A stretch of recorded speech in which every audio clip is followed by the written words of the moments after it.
Khi Death tỉnh giấc, anh bàng hoàng tìm thấy bản thân mình đang ở lãnh địa rèn đúc, hay còn gọi là Forkland. Đây chính là quê hương của tộc kiến tạo sư, The Makers. Xưa kia, Forkland vốn dĩ là một vùng đất của vô số sinh vật khổng lồ hoang dã. Khi các kiến tạo sư đặt chân đến nơi này, họ đã bị những con quái vật đó săn lùng như sói săn cừu. Nhưng cuối cùng, họ cũng học được rằng cách phòng thủ tốt nhất chính là tấn công. Với tài sáng chế của mình, họ rèn ra các binh khí để săn lùng ngược lại bọn thú hoang man rợ và biến vùng đất thành lãnh thổ riêng cho bộ tộc mình. Hiện diện trước mắt Death lúc bấy giờ là trưởng lão của tộc kiến tạo, Adir.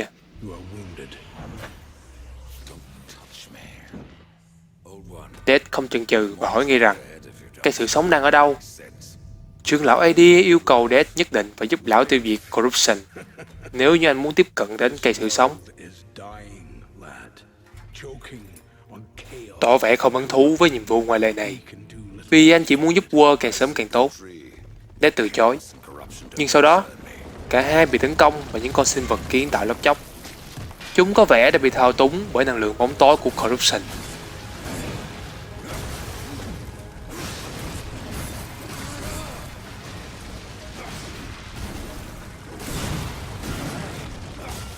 Sau khi giải quyết tâm lính lôi choi, trưởng lão Adir bảo Death nhất định phải giúp lão, và chỉ có sự hướng dẫn của lão mới giúp được Death tới nơi mà cây sự sống đang hiện diện. Nên đồng ý giúp đỡ, và nhiệm vụ đầu tiên của anh là phải khôi phục lại ngọn lửa của núi, Fire Up the Mountain. Death được Adir chỉ đường đến gặp một nữ kiến tạo sư mang tên Alia, người có kiến thức sâu rộng về ngọn lửa này và sẽ giúp Death trong hành trình tìm cây sự sống.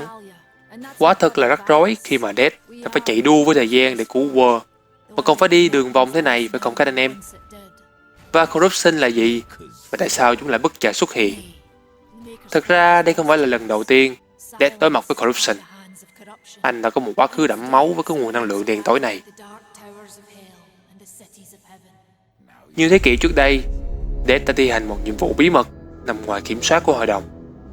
Đại thiên sứ Abaddon đã nhờ Death tiêu diệt một con quỷ hóa điên đã xâm nhập vào nhân giới. Lo sợ cho sự cân bằng của thế giới, Death quyết định tiếp nhận nhiệm vụ mà không báo cáo cho hội đồng.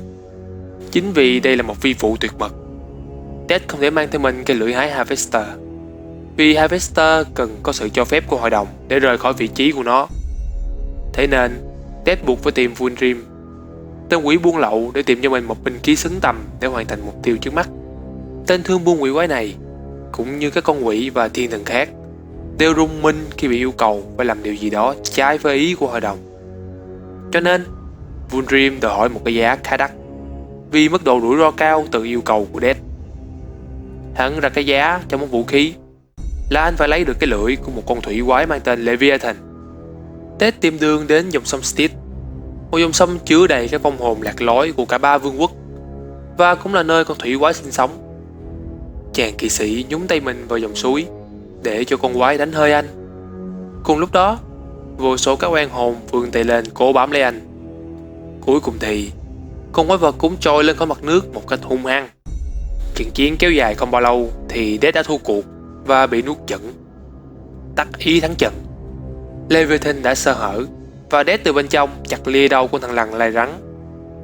Người anh cả của chúng ta trả tiền cho Vulrim một cách dằn mặt khi anh vác đầu của Leviathan và ném nó vào cửa hàng của lão buôn, đục một cái lỗ chà bá trên mái nhà của hắn. Có được món vũ khí vừa ý, Death kế đó tìm đến một người bạn cũ của mình, một thuần mã sư, người đã từng giúp bộ tứ kỵ sĩ Khải Huyền có được chiến mã của riêng mình.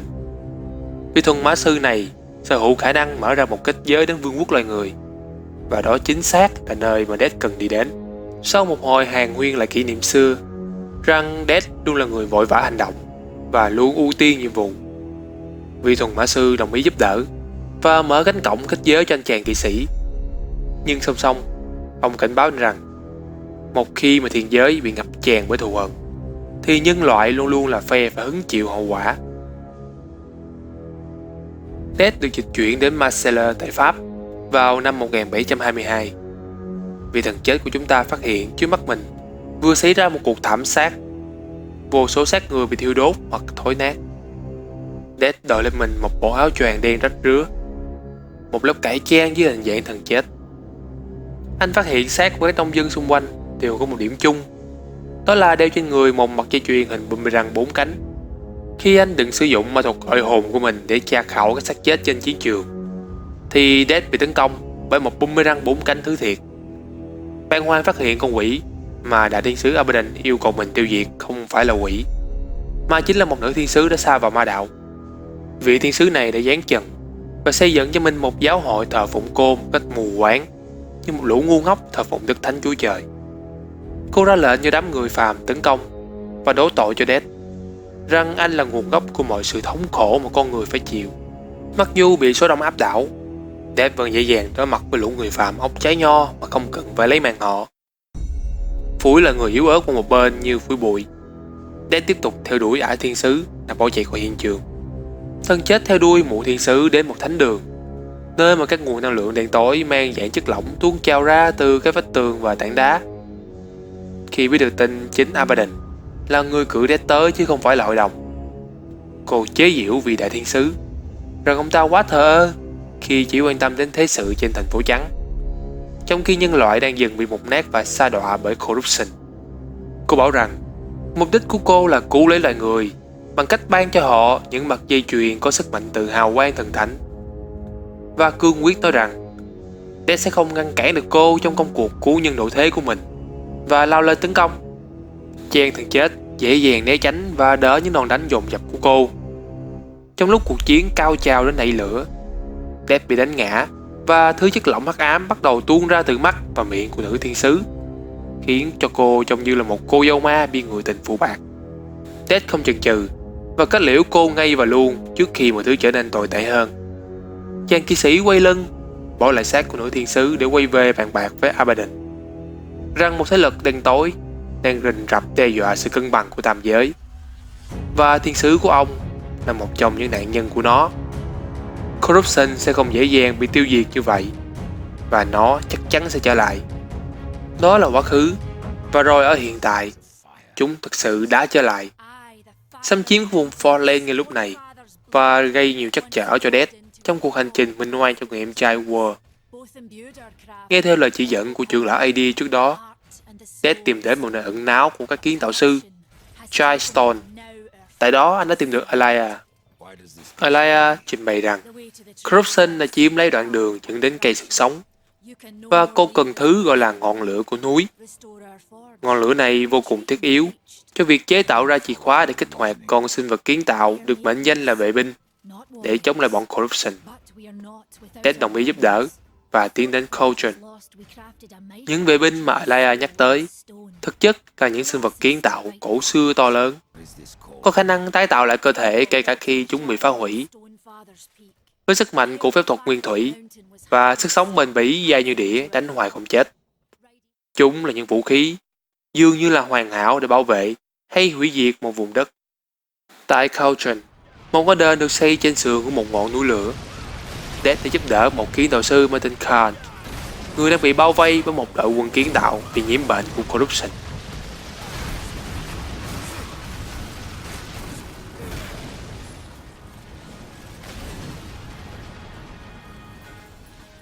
Sau khi dọn dẹp chiến trường, Khan nhờ Death hỗ trợ kích hoạt lại ngôi đền, vì các kiến tạo sư trước đó đã phóng ấn nó lại khi Corruption bắt đầu xuất hiện trên vùng đất. Death đồng ý, và Khan mở cổng cho Death bước vào bên trong ngôi đền.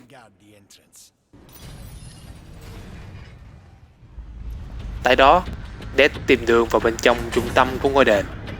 Nhưng trước khi anh đến nơi, Death phải đối mặt với một lính kiến tạo mang tên God.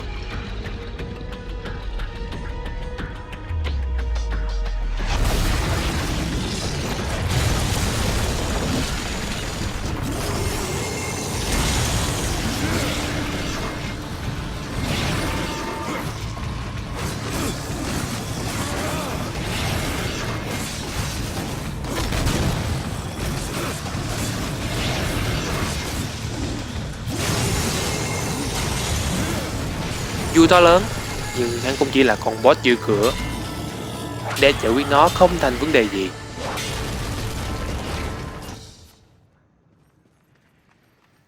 Cuối cùng, anh cũng kích hoạt lại được ngọn lửa của núi, và các dòng dung nham đã cháy ngược về Lorraine tại Joystone.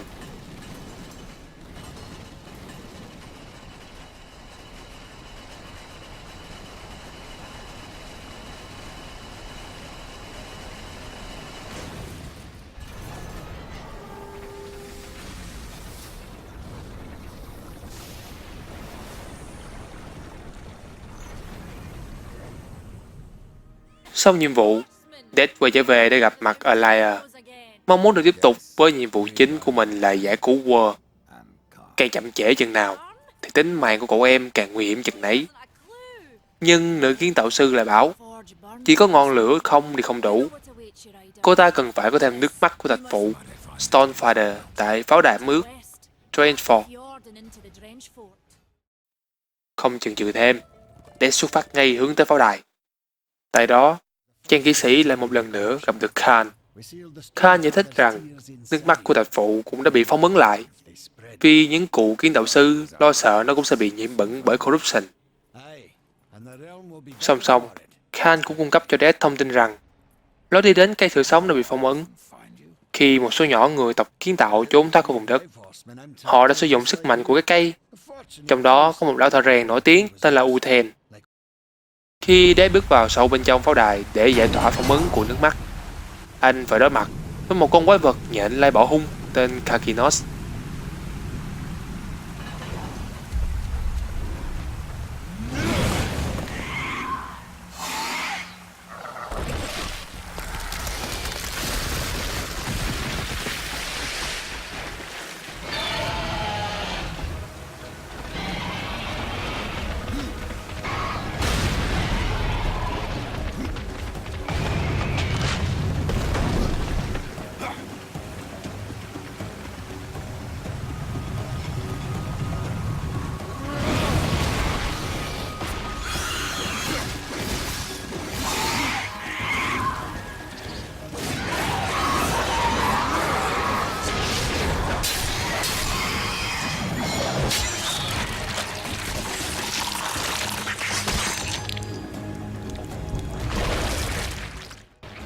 Sau khi giải quyết cái gai trước mắt, Death đã hồi phục lại nước mắt của thạch phụ và dòng nước mắt bắt đầu chảy ngược về lò rèn Chilestone.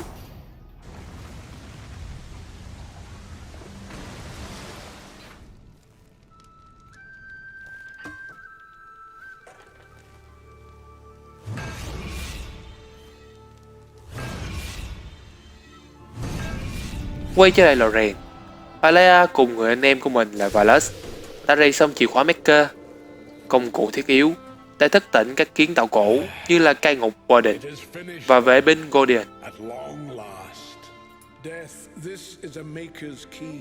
Lúc này, trưởng lão AD nói rằng địa điểm kế tiếp của Death chính là Foundry, một xưởng đúc.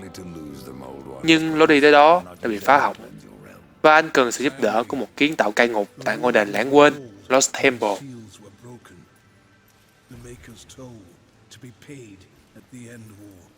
Death du hành tới ngôi đền và chờ đón anh không gì khác ngoài một con kiến tạo bị nhiễm corruption.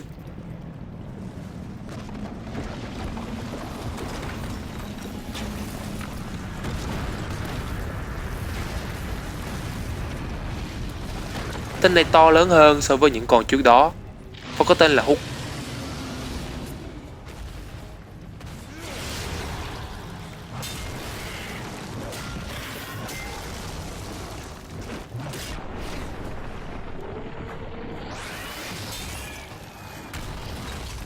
To xác nhưng không não, Death dễ dàng dọn dẹp chướng ngại vật này và kích hoạt lại con cai ngục đang ngủ sâu nhiều thế kỷ.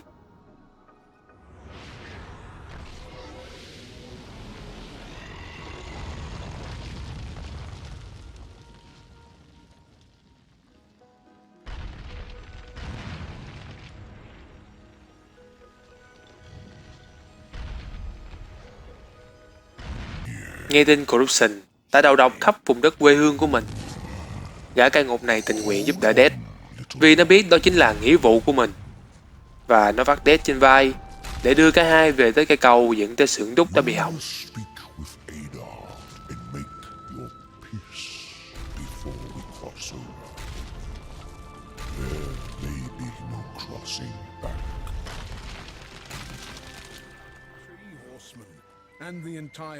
Nhưng trước khi lao đầu vào một mối nguy hiểm mới và to lớn hơn, Death quay về Chilestone để mặt đối mặt nói chuyện với trưởng lão AD, vì anh muốn biết rằng liệu mình có đang đi đúng đường hay là chỉ đang bị dụ để chạy việc vặt.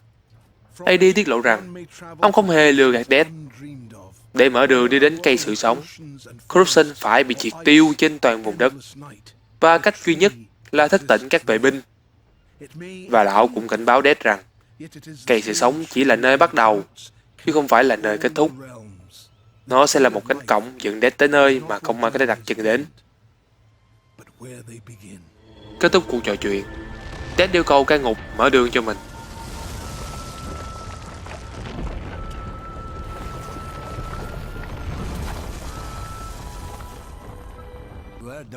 Cùng lúc đó, Khan xuất hiện và tự nguyện giúp đỡ Death. Và em biết chắc Death sẽ cần mình. Cả hai hợp tác với nhau xuyên suốt quãng đường, tiêu diệt lũ kiến tạo lôi trôi và thu thập những trái tim đá cần thiết để thức tỉnh các vệ binh.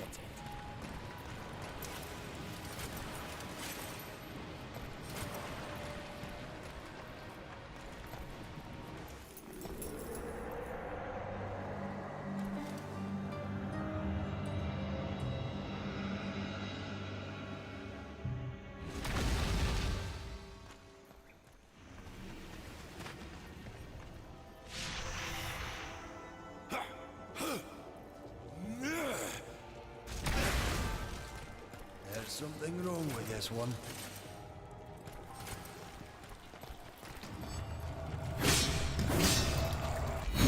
Tuy nhiên, một trong số đó đã bị nhiễm Corruption, và Death phải đối mặt với một con kiến tạo canh gác để đoạt lấy trái tim đá bị nhiễm khuẩn đó.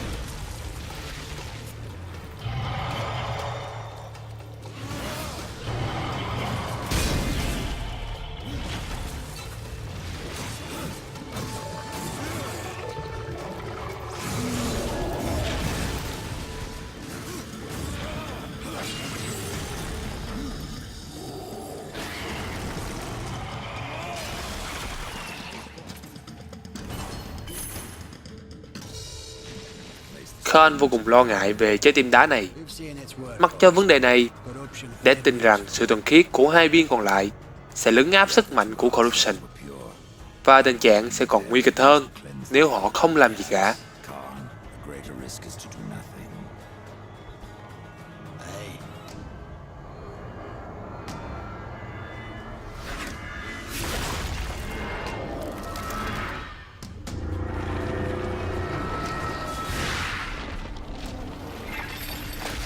Thức tỉnh con kiến tạo vệ binh khổng lồ, để sau đó nhanh chóng nhận ra rằng mình đã phạm một sai lầm cực lớn vì quá hấp tấp.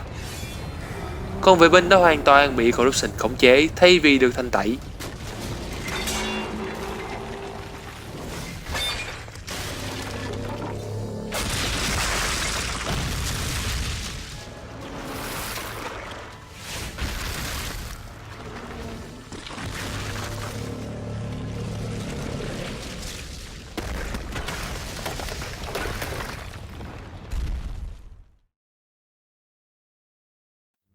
Chờ đón ngoài cánh đồng là trưởng lão Adir.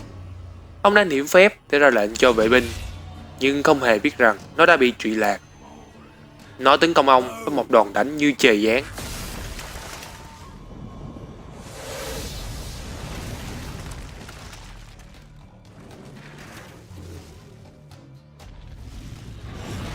May mắn thay, cú đánh đó chỉ khiến ông bị thương chứ không thiệt mạng.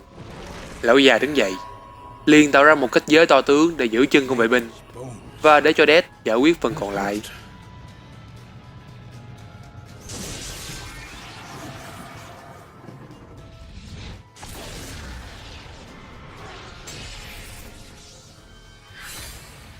It's beyond my help, horseman.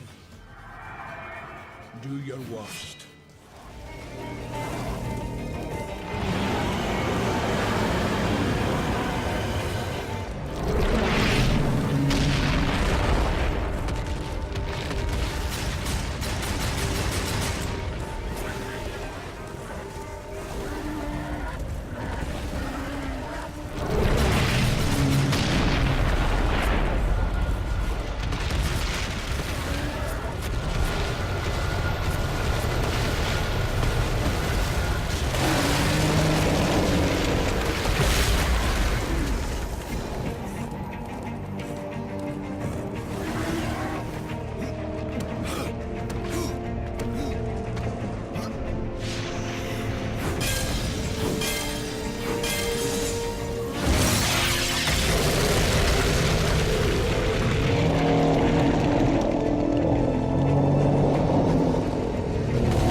sau một trận chiến dai dẳng. You had no choice Con vệ binh đã bị đánh bại, to destroy him. nhưng AD nói rằng để Death có thể tiếp tục chặn đường của anh, con vệ binh này nhất định phải được khôi phục.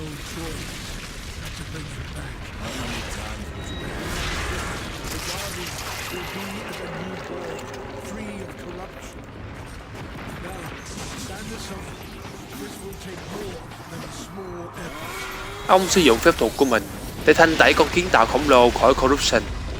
Nhưng cái giá phải trả là ông phải hy sinh bản thân mình để hồn của ông có thể tái tạo lại trái tim đá thứ ba. That task defines my very purpose, as the reaping of souls defines your own. There is no escaping it.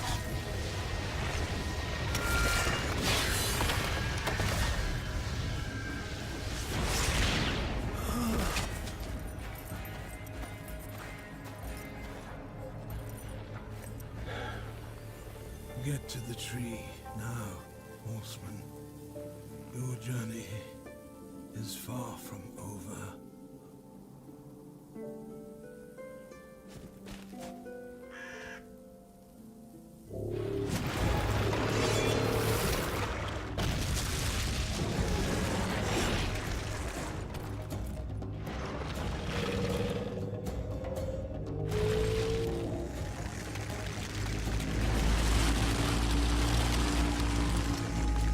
Con vệ binh hiện nay đã hoàn toàn khôi phục và thoát khỏi sự ảnh hưởng của Corruption.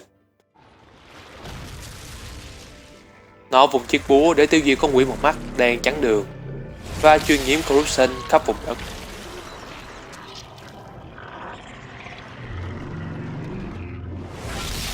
Nó cố gắng chiếm lấy vệ binh bằng sức mạnh Corruption của nó, nhưng lần này vệ binh đã tự hủy bản thân để đảm bảo sự diệt vong của con quỷ này.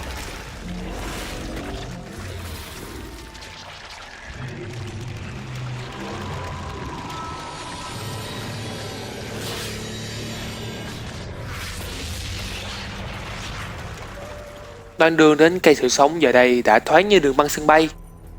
Death không chần chừ gì và tiến đến nơi mình cần đến. Khi trước mắt anh là cánh cổng cuối cùng ngăn cản anh với cái cây, Death lại bất ngờ bị sức mạnh của Corruption lôi xuống một không gian tăm tối.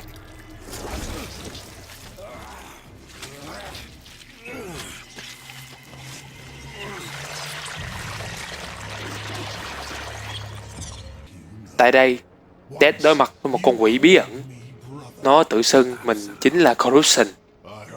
Hắn bảo rằng loài người không xứng đáng để được hồi sinh, và loài duy nhất Death phải giúp chính là chủng loài của riêng anh, tộc Nephilim. Nhưng thay vì đó, anh đã ra tay hạ sát tất cả. Ban Ngoan chợt nhận ra gã Corruption trước mặt mình chính là Absalom trước đây, người mà anh từng gọi là anh em và chiến hữu. Death gợi nhớ lại giây phút cuối cùng khi anh ra tay kết liễu Absalom.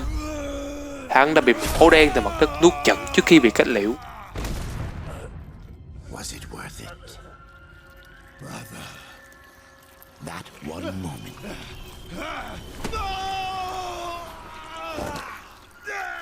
Begot corruption. And the crown. Cánh cổng tại cây sự sống dẫn Death đến vương quốc của cái chết, và Osthegoth là người đầu tiên anh gặp được tại đó. Lão già này về cơ bản thì giống với gã buôn lậu Vultrim, chỉ có điều là địa bàn của ông này thuộc về cõi âm. Ông nói với Death rằng nơi anh cần tìm đến để hồi sinh vài tỷ sinh mạng con người chính là giếng vong hồn.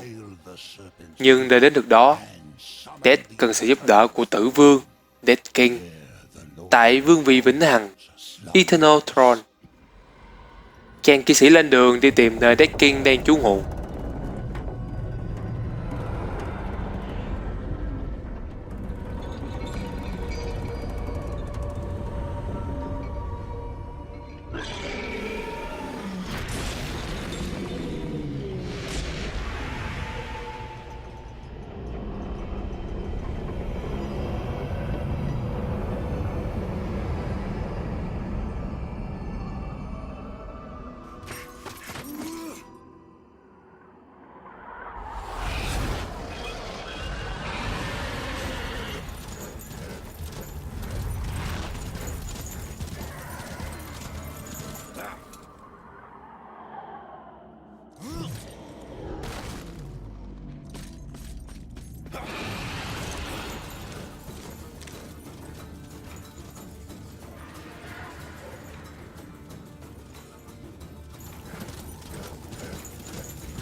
Khi vượt qua khỏi một nơi gọi là đỉnh Mãng Xà, Death cuối cùng cũng nhìn thấy một pháo đài to lớn trước mặt.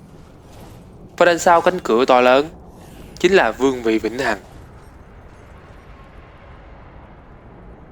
Draven, một lính đánh thuê phục tùng cho vua chết chóc, đón chào và cảnh báo Death rằng tất cả những ai đặt chân đến đây đều phải phục tùng cho người đang ngồi trên vương vị. Sau lời cảnh báo, hắn chỉ dẫn Death nơi gặp quan trưởng ấn Chancellor. Tên nghe hoành tráng thế, chứ tên này tương đương như thái giám hay công công thời phong kiến thôi. Gã thái giám này từ chối không cho phép Death bước vào thánh điện, bởi hắn coi thường rằng Death không đủ tư cách để hiện diện trước Death King.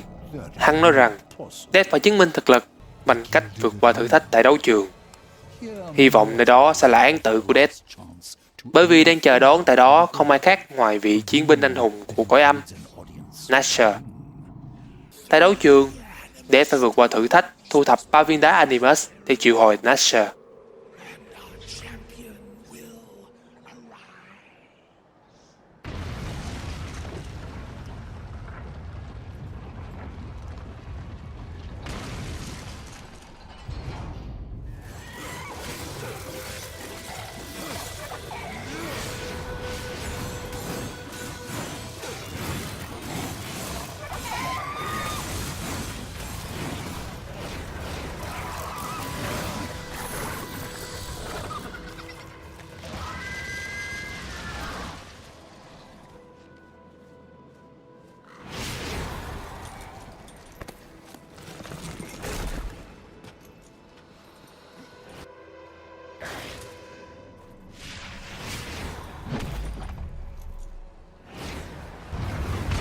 Dễ dàng vượt qua thử thách, anh triệu hồi Nasher và một cuộc chiến sinh tử bắt đầu.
Và tất nhiên, Death là người thắng cuộc.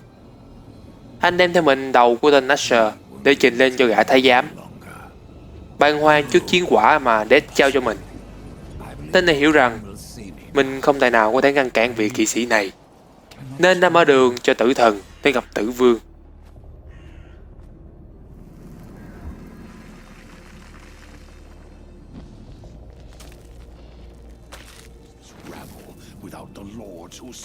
Cuộc chấm chán này dẫn đến một giao kèo giữa hai người. Death King chỉ đồng ý giúp đỡ chàng kỵ sĩ chỉ khi rắc rối của bản thân ông được giải quyết. Ông yêu cầu Death đi tìm và đem về 3 tên hậu cần đã bỏ trốn của ông quay về.